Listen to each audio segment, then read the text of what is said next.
Hello, revolutionaries, to another video. And I kind of want to bring up a serious topic. I've got messages, some people telling me, oh, I should just let it go, should just move on. Like, why do I keep making videos? But I need to make these videos. You know why? Because I don't want any future teacher to go through what my friend gone through. And I know there are teachers there that feel like they're not being heard, they're trapped. Because the administration has no one to keep them in check. HR doesn't care about what the administration does. HR only cares about protecting the company. The administration only cares about making the school look good. It's only the teachers and parents that actually care if the students learn, because they're the ones in the classroom. They want to make sure the class is smooth and that the students actually get it. The administration just want to see the students pass the class. They don't care about if they actually learn. So if you have to falsify documents for them, they'd rather you do that than fail them if they don't actually get the content. And it's like this because they have no union to keep them in check. Like even my job and even my friend's new job, they have a union. And every single thing the administration does, they're always followed by an email from the union saying about what they could have done better. And that's why it makes sure that they do everything right. My friend's old school, they have no one. So they will use the teachers. They will tell them, oh, you have to come stay till like 6 o'clock without being compensated. You have to stay in the weekends to do this thing without being compensated because your salary. If they did that at my new job and at my friend's new job, the whole union raps are going to be on them saying, oh, that's not the contracted hours, just things like that. But, the teachers, if they tell them that, they'll be like, oh, we heard your concerns, but, your salary, so you can't do nothing. And they have done that. That school have done that. They have used the teachers, and there's no one to keep them in check. If they think you did something wrong, it's their final say. You can't say nothing. You can complain to the HR. You complain to HR is the only one you can do, and they will not care. Because the administration has already made their decision. And you know who hurts the most? The students. And I'm doing this for the students. Because if teachers are not being heard, then the students are going to suffer. Because the teachers want what's best for the students. And let me actually tell you what my friend told you about how this whole debacle came about. So it was January. And then the principal of the school kind of sent an email telling all black teachers, and my friend is half black. He's kind of like my race. He's mixed too. Telling all black teachers, oh, let's have a discussion at the school about the issues in the school. And when they brought up all the black teachers, my friend was the only one who spoke up, saying that they're too lenient and they're letting things go, letting students do whatever they want. And every other black teacher, they said, oh no, I don't agree with you. They said that when they were in front of the principal because, they're probably scared they're probably get fired or something. But my friend was the only person who spoke up, saying that they're too lenient and this is why it happens. Even in my last video, one of my viewers sent me a racial slur.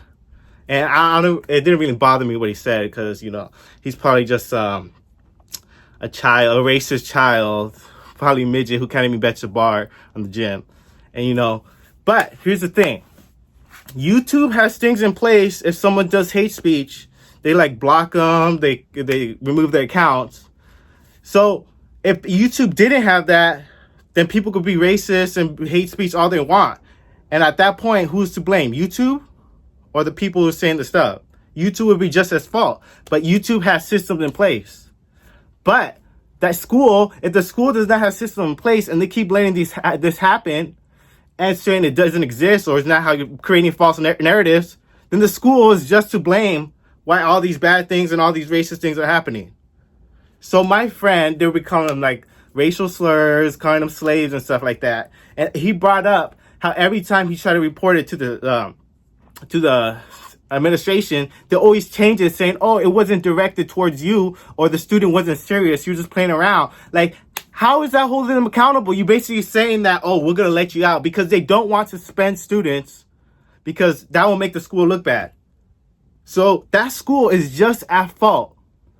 And you know what? I'm not going to blame the other African American teachers that was with my friend who did not back him up and said, "Oh, I don't agree with him." They hold students accountable. But you know what happened? They actually made like a union, like a black club, but for teachers, that they'll meet up. And that was the only time the other black teachers would say something about how bad the administration was. You know, when we were actually in front of them, you guys didn't say nothing. You did not back my friend up.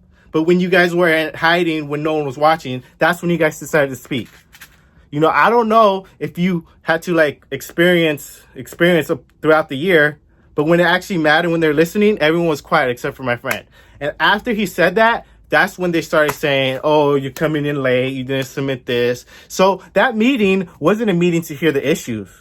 That was a meeting to get rid of whoever they think is probably going to sue them for a hostile work environment, to protect the company. And that's exactly what happened to my friend. They started getting on him about like, "Oh, you didn't submit this, you didn't submit that." And then after he completed all of that, they found some other excuse, something about like, "Oh, you're not watching the kids," or something like that when something bad happens. Like if a student breaks an instrument, okay? And I report that student, well, my friend reports that student breaking an instrument. They will say, "Oh, it was your fault for not watching them." Like, I reported that my friend reported that he broke the instrument. He watched them break the instrument. How is that the teacher's fault? If anything, hold that student accountable. Stop like making this false narrative, and then you giving them a pass for them to do whatever they want. And that's not right. That's a true story. They will not listen to you. If they tell you they want to talk to you, they just want to see what you actually think. So to see if you're lying, if you want to be their slave. But if you don't, they will get rid of you. I'm telling you. They'll find every little thing. So I know you teachers from that school are watching me. You're watching and you're feeling the same way my friend felt. Like they're not being heard. And you probably have your hands in your head thinking about like, how do I get out of this? No one's listening to me. Tell me your stories. Students, even you tell me their stories. Because if they don't listen to teachers, they're not going to listen to you. Parents, tell me your stories. Because we need someone to keep them in check. We can be that. You guys just got to tell me your story and help you. And do I think that the students are to blame? No. You know, the school is just at fault. Like if they don't have systems in place for the students, then the students can basically do whatever they want. And that's not a good environment for learning. And I know you students could be good.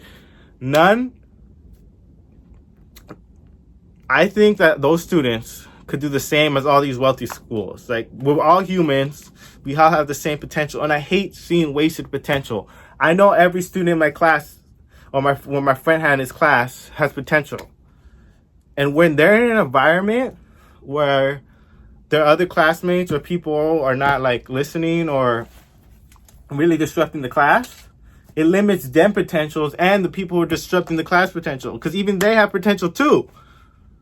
So please, students, this is for you guys. I'm doing it for you guys. I'm doing it for the teachers. I'm doing it for the parents. Because the administration does not care about you guys. They care about your paycheck. And you know, the thing is, when my friend had those meetings, you know, with all the other black teachers, they had a black administrator there. And you know what? Last year, that administrator was a teacher. And they would complain about like how the students would say racial slurs and stuff like that. So they knew the troubles that the other black teachers had to go through. And not once did they advocate for us. Instead, you change your position into as administrator. Basically a sellout. You sold out. You know? Did not help us. Did not bring this into consideration. You basically said that it didn't exist. And you know what? Racism is where I draw the line. Like, I even get messages saying that, oh, the principal is like a dog eater and stuff like that. And I never tell them, yeah, I don't know about that. Like, We need to stop with that, because your race has nothing to do about how bad you perform. You know, you're a bad principal because, you know, you only care about the paycheck and making the school look good, not because of your race. So I will never like endorse racism, whether you're black, Mexican, Asian, white, and stuff like that. You know, when my friend was there too, there were other like Mexicans making fun of other Mexicans, saying, "Oh, you're too dark," or "You look Asian." Like that's not bad. If you're dark, who cares? You know, racism is honestly the lowest form of comedy. Like racist jokes, I guarantee any racist joke you guys say is not your own. It's not original. And it really does not show your intelligence. It just makes you look ignorant and try to copy something that you're not. Like if you're gonna make a funny joke, make it smart. Because if you just copy another racist joke, like saying, "Oh, watermelon, fried chicken," like we heard that so many times. Like you think you saying it made it funny? No, you just copied it from someone else. And it's not funny. Like the saying dog eater, like tacos and stuff like that, that's not funny. And that's why it has to stop, because you're not original, and any racist joke just shows your ignorance. So I do not endorse racism. I don't care if the principal is a different race, if the administrators are a different race. I'll never make fun of their race, and I don't expect any of my viewers to make fun of the race. So you guys need to get out of my comments with any of these racist comments, and you know, we gotta stick together, because we are in this together, and we gotta fight that administration. We can't be divided. You know, we gotta join forces. So that's a serious topic I want to talk about. So please like it, comment.